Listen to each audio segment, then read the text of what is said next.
दोस्तों नमस्कार। आज एक ऐसी खबर जो सोशल मीडिया पर दूसरे तरीके से वायरल हो रही है।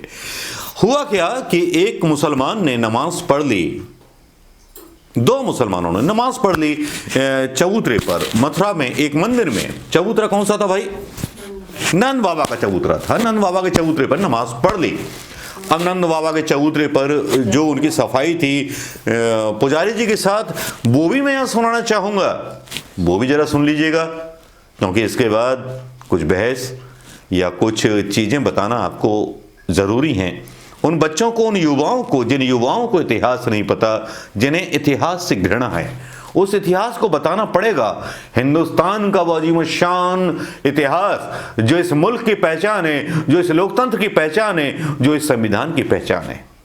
जी हाँ दोस्तों, ये नमाज इन्होंने पढ़ी और नमाज पढ़ने के बाद संगीत सोम, भारतीय जनता पार्टी के मोहसिन रजा, पता नहीं किस किस के बयान आने लगे, बताने लगे ये तो बहुत बड़ी साजिश है, ये है, फलाना है, ढिमकाना है।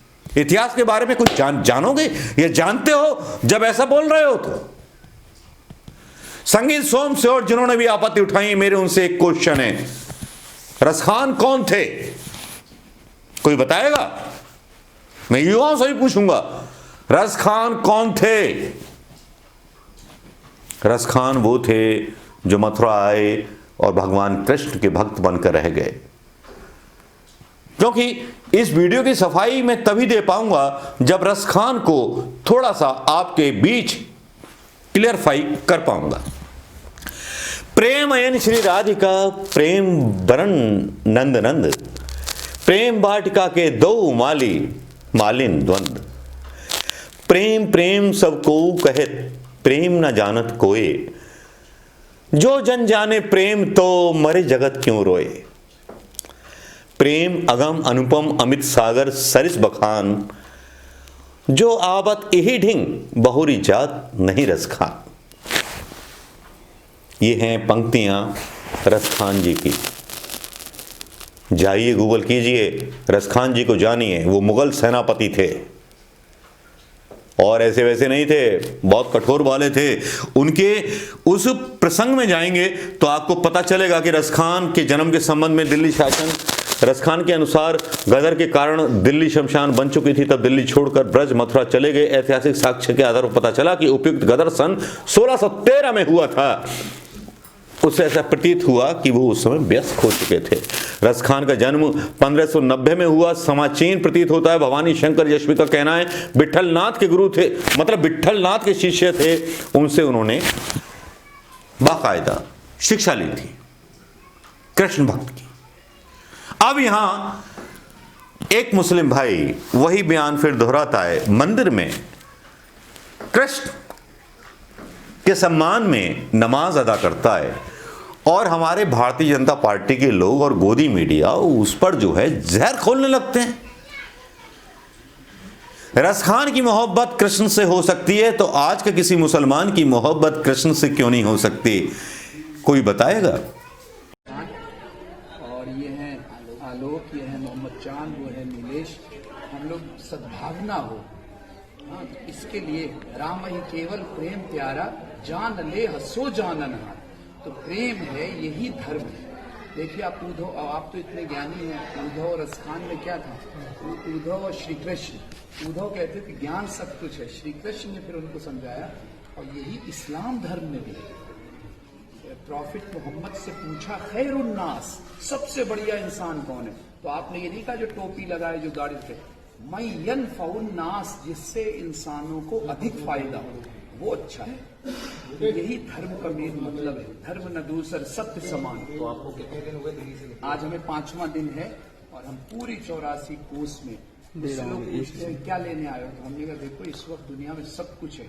इंजीनियर कॉलेज इतने हैं कि एक लिखा होता है एक भाई का एडमिशन लो, दूसरे को फ्री।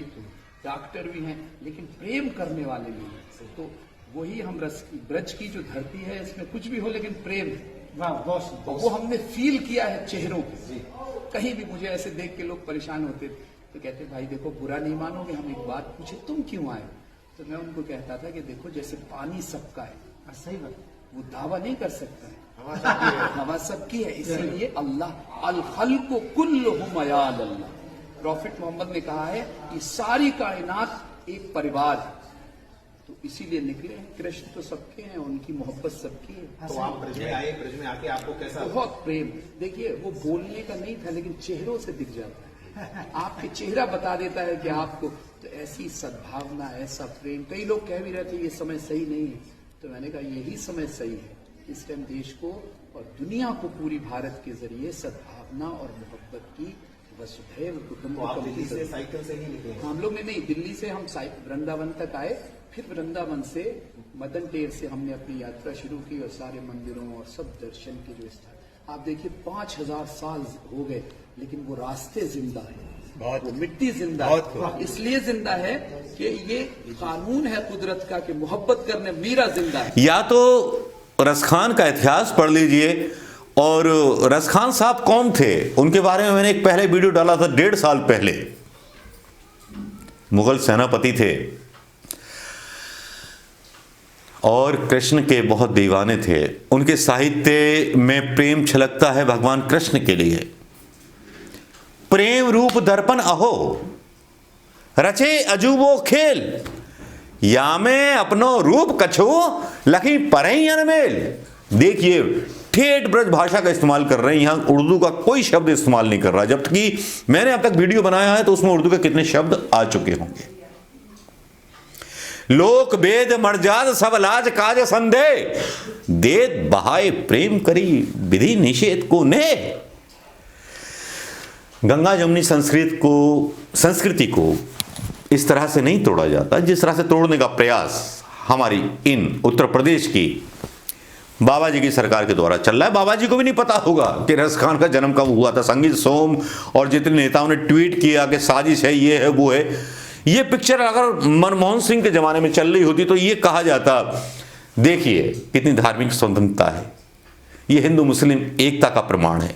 लेकिन उस व्यक्ति को जेल में ठूंस दिया गया, साजिश के नाम पर केस लगा दिया गया। क्या आपको लगता है कि ये केस जायज था, या आपको लगता है कि केस नाजायज था? कोई व्यक्ति अगर मस्जिद में पहुंच करके अगरबत्ती जलाया आएगा भगवान शंकर को लेकर के, क्या उसको जेल में डाल दिया जाएगा? शायद कोई मौलाना भी नहीं रोकेगा इस बात को। उन पुजारी जी को शायद दबाव में रिपोर्ट कराई गई। पुजारी जी इस वीडियो के दौरान आप देख सकते हैं बड़े सहज हैं, आपस में बात चल रही है। जो मौलाना हैं वो चौपाई बता रहे हैं रामायण की, रसखान की, लेकिन यहां तो सरकार पर जुनून चढ़ा हुआ है कट्टरवादिता का। वो मानने को तैयार नहीं है कोई मुसलमान जो है हिंदू देवी देवताओं का भी सम्मान कर सकता है। हाँ, अगर मुसलमानों का पक्ष मुझ जैसा व्यक्ति ले लेता है तो मुझे तो मुसलमान है, साले मुल्ला है, ये है, वो है, दुनिया भर की धमकियां इनके वो भक्त देने लगते हैं जिनको ABCD नहीं पता, जो 8वीं पास भी नहीं है, जो तेजस्वी के 9वीं पास होने पर सवाल उठाते हैं। और मैं सवाल उठाता हूं मोदी जी के चाय वाले पर, जो चाय वाला प्रधानमंत्री बन सकता है, तो तेजस्वी 9वीं पास, जो क्रिकेट भी खेल चुका है, दुनिया देख चुका है, अपने पिता की राजनीति देख चुका है, तो वो काहे प्रधानमंत्री नहीं बन सकता? भाई कमाल कर दिया योगी जी, धोती का फाड़ के रुमाल कर दिया आपने। धोती का फाड़ के रुमाल नहीं किया, धोती की फाड़ के आपने मतलब 100 लंबी साड़ी बना दी। फाड़ते नहीं हो, बढ़ाते ज्यादा। खुद ही आपके नेताओं के परस्पर ऐसे बयान आते हैं, प्रधानमंत्री मोदी जी इन पर लगाम नहीं लगा पाते। मुसलमानों से इतनी चिढ़ है तो सारा व्यापार इस्लामिक राष्ट्रों से बंद कर दो ना प्रधानमंत्री मोदी जी, और संगीत सोम मीट का कारखाना बंद कर दो ना। नंबर 1 बन चुका है उत्तर प्रदेश मीट के निर्यात में। क्या आपको पता है? गूगल करके देख लीजिए, मैं डालूंगा तो भक्तों के ना मिर्चें लग जाएंगी। कहां लग जाएंगी, किस जगह लग जाएंगी, कमेंट करके बता दीजिएगा दोस्तों। नमस्कार, जय हिंद दोस्तों।